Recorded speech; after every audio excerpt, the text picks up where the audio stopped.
There's Conrad the persona, and then there's the shadow Conrad.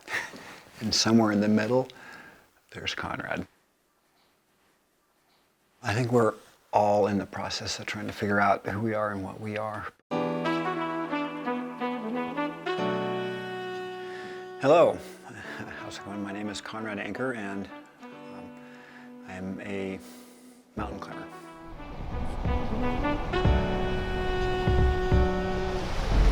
Does anyone want tick protection?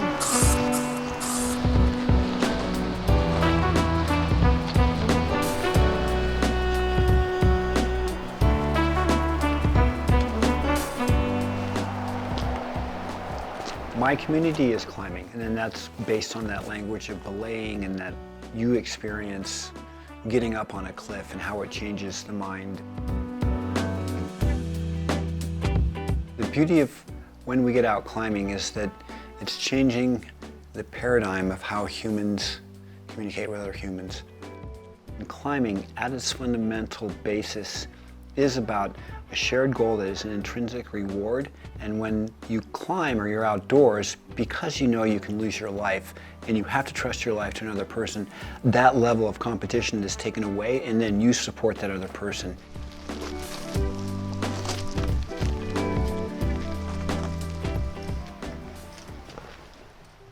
Climbers that I meet that have been through the loss, they're the ones that you know that you're like, they're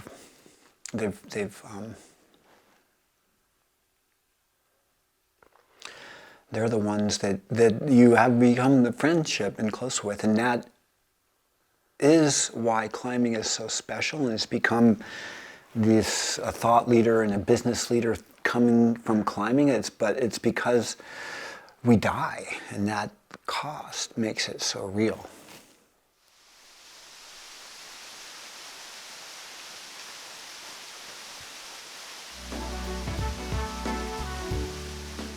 Every climbing area has like a mayor.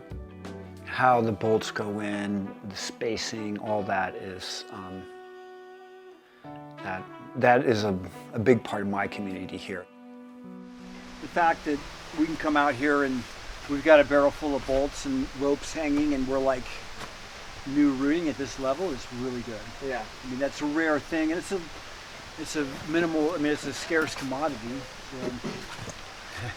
So basically what he's saying is you have to have like some brownie points in the climbing Yeah. in order to fall. Back in the day, it was like backpacking and brown 1-inch webbing, oval carabiners, and this like community of like, I'm gonna teach you how to belay, because you literally have to have someone show you the ropes.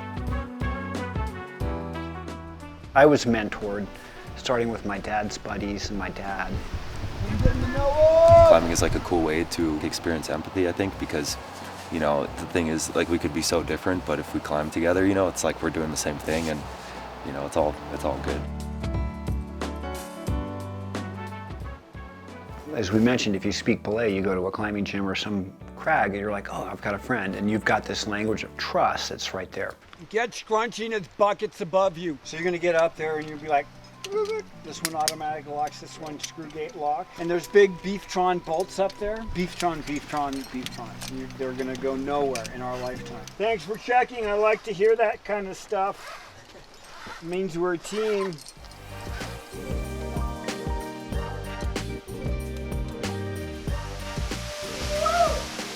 There's the personal goals that one has, your community, your family that you're with, and then there's good trouble, which is holding people accountable and trying to lean into doing what's right. You know, he's always taking new people out climbing and pushing, like, not even the sport, not just the sport, but like our community, and also with politics. Like, you know, he's using his platform to make a change, you know, with climate change and with inclusivity.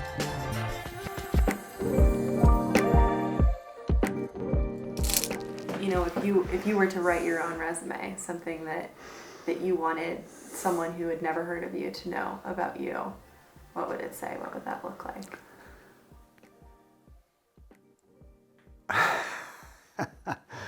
Oh, Worked hard, care about others.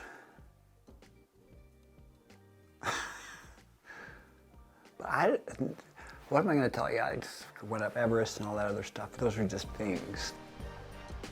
If I have that work hard, care about others, then that's my own keeping me in line, keeping me in that person. So.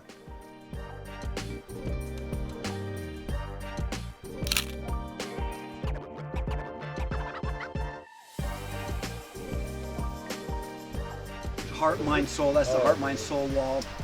We have some memorial roots. And then there's the COVID section. She's Faustine Bargain. Then there's the woodshed, and we've got Notorious RGB.